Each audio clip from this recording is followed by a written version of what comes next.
Les réseaux sociaux, et en particulier des plateformes comme TikTok, Instagram et certains canaux Telegram, façonnent aujourd'hui une partie importante de l'identité et des interactions sociales des adolescents. L'impact est visible dans la société, la dynamique des rapports interpersonnels, la quête d'approbation et de validation, et même la conception de l'estime de soi se trouvent influencés par ces espaces virtuels. Ce phénomène, déjà bien documenté par de nombreux spécialistes, semble toutefois échapper aux adultes qui peinent à suivre l'évolution rapide des codes et des attentes de ces plateformes. Alors que TikTok et Instagram dominent largement l'espace social numérique des jeunes, leur impact n'est pas anodin.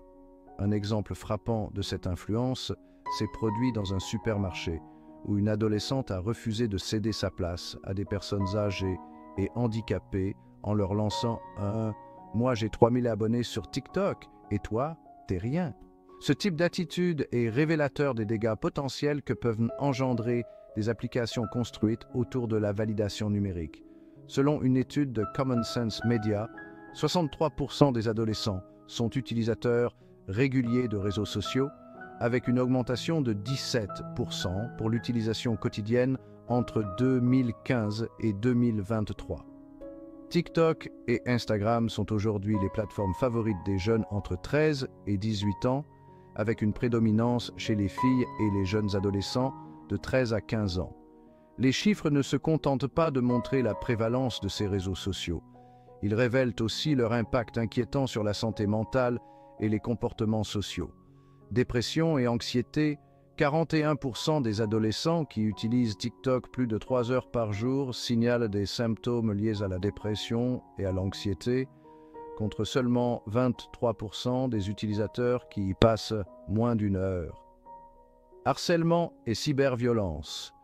Une enquête de l'association E-Enfance montre que 35% des adolescents ont subi du harcèlement en ligne, un chiffre qui augmente de manière alarmante chaque année avec l'expansion des réseaux sociaux. Influence et validation numérique. L'obsession pour les abonnés et le nombre de vues affectent profondément l'estime de soi de certains jeunes. On estime que 75% des adolescents estiment que leur valeur personnelle dépend en partie de leur nombre d'abonnés ou de likes. Grooming et contenu inapproprié. Sur Telegram, des comptes de grooming ciblent les jeunes utilisateurs, surtout ceux en quête d'appartenance et de validation.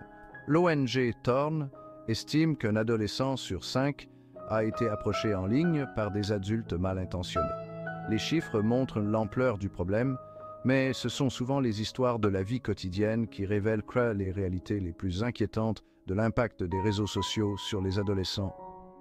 L'incident au supermarché, cette adolescente qui a refusé de céder sa place, citant ses abonnés sur TikTok, illustre le phénomène de starification des utilisateurs, même à petite échelle.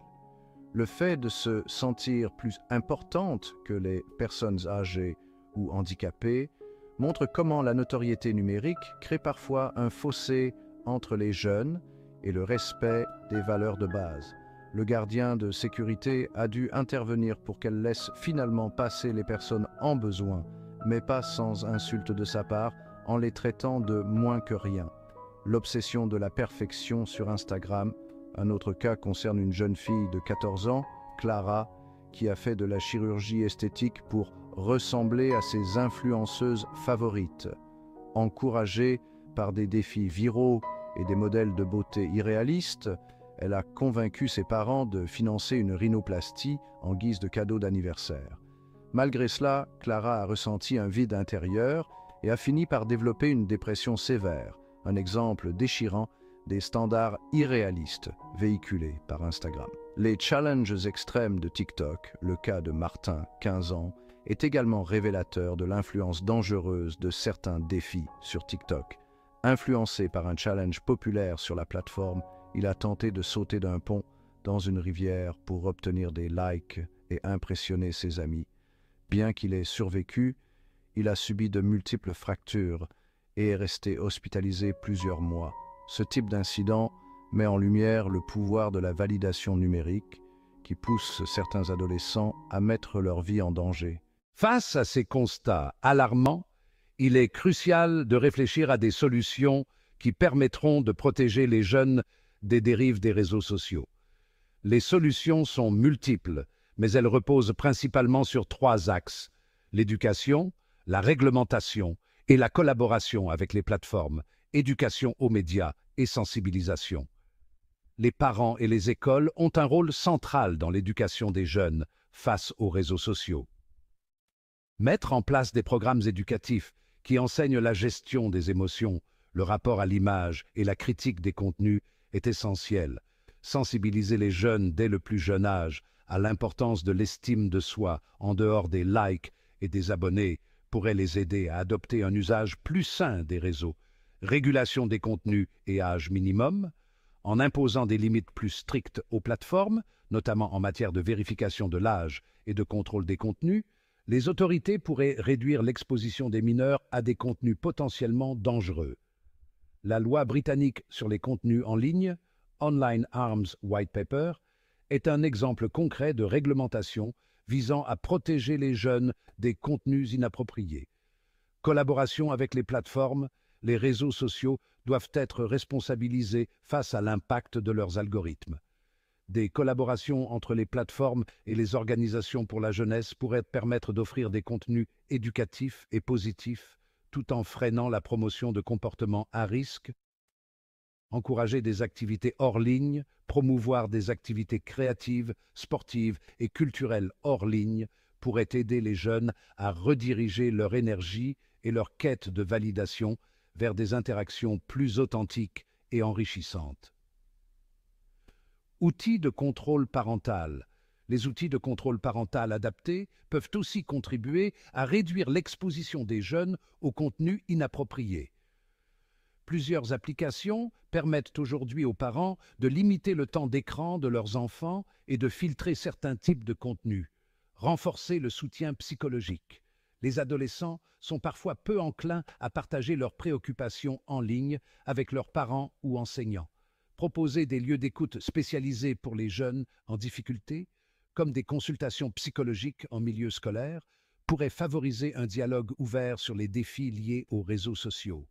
Les réseaux sociaux exercent une influence profonde sur la jeunesse actuelle, modifiant leur perception, leur comportement et leur estime de soi. Les exemples de Clara, Martin et cette adolescente au supermarché ne sont que quelques manifestations extrêmes d'un problème global où la validation numérique devient plus précieuse que les interactions humaines. Pour éviter que des comportements égoïstes ou dangereux ne prennent racine dans une génération déjà profondément connectée, il est nécessaire d'agir dès maintenant. Par l'éducation, la régulation et la sensibilisation collective, nous pourrions construire un environnement numérique plus sain où les jeunes apprennent à se valoriser eux-mêmes en dehors du cadre imposé par les réseaux sociaux. De cette manière, nous pourrions protéger nos adolescents en leur permettant de s'épanouir sans se perdre dans la quête incessante de validation en ligne.